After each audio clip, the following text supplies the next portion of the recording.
Tahapan dalam Permen LHK nomor 10 tahun 2019. Data survei gambut berdasarkan P14 2017 dalam hal ini adalah ketebalan gambut. Kemudian dibuat model interpolasi dengan metode topo to raster, sehingga menjadi peta model ketebalan gambut aktual. Yang selanjutnya untuk membuat peta fungsi ekosistem gambut terkoreksi, yang terdiri dari fungsi lindung dan fungsi budidaya ekosistem gambut. Tahapan selanjutnya adalah proses integrasi data yang terdiri dari data topografi IC 0,5 meter, model kedalaman gambut aktual, porositas, dan kelengasan kadar air tanah gambut. Dengan menggunakan formulasi map algebra, yaitu dengan formulasi pengurangan antara data topografi, top layer, dengan data ketebalan gambut, below layer, menjadi peta bedrock atau substratum gambut aktual. Contoh pengambilan titik sampling P10 2019, parameter kedalaman gambut, topografi, porositas, kelengasan, atau kadar air tanah gambut. Teknik pengambilan titik sampling P10 2019 dengan metode ring sampling, satu ring sampling untuk masing-masing sampel porositas dan kelengasan, perwakilan sampling di tiap kelas kedalaman gambut, 2 kali ulangan sampling, porositas dan kelengasan. Parameter, porositas, kelengasan atau kadar air tanah gambut. Kemudian dilanjutkan dengan tahapan analisis neraca air menggunakan formulasi persamaan Darcy yang telah dimodifikasi dengan parameter kunci yang digunakan adalah ketebalan gambut, topografi lahan, porositas, dan kelengasan atau kadar air tanah gambut.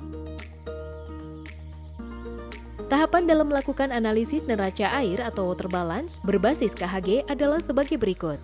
Tahap pertama adalah menghitung kapasitas maksimum tanah gambut dengan formulasi Q-cum sama dengan E1 dikurangi E2 dikali FB dikali SM per N dikali L, di mana E1 min E2 selisih elevasi puncak dan kaki kubah, FB faktor bentuk, N porositas, SM kelengasan atau kadar air dari tanah gambut, L panjang penampang AB. Tahap kedua adalah menghitung nilai perbandingan air terbuang dan air tersimpan dengan formulasi X1 ditambah X2 dikali defisit air pada MK lebih kecil dari Q-cum, di mana MK adalah Q-cum dibagi X1 ditambah X2.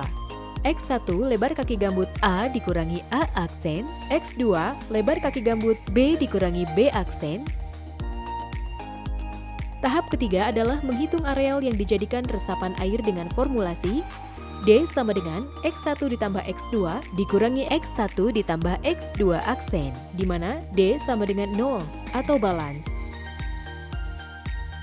Dalam penentuan areal puncak kubah gambut berbasis KHG, dengan mendasarkan pada hasil perhitungan formulasi Darcy di atas, di mana pada elevasi lahan berapa, panjang lereng berapa, yang menghasilkan nilai kesetimbangan atau balance, atau D sama dengan 0 atau mendekati angka 0.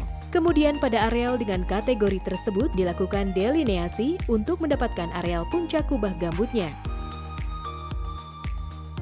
Peta puncak kubah gambut berdasarkan analisis neraca air, KHG Sungai Mendahara Sungai Batanghari.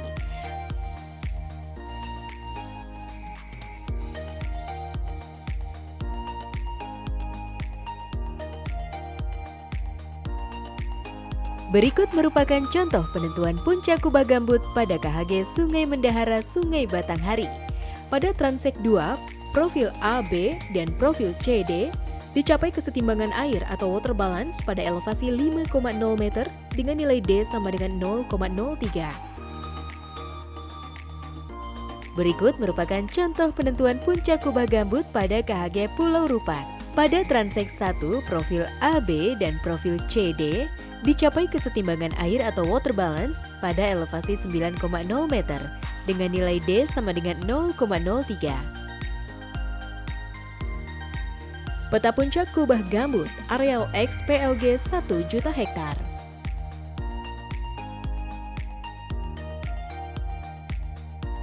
Instrumen dalam riset kebijakan tata kelola gambut, analisis neraca air dalam penentuan areal puncak kubah gambut, dan perhitungan volume massa di areal konsesi berbasis KHG.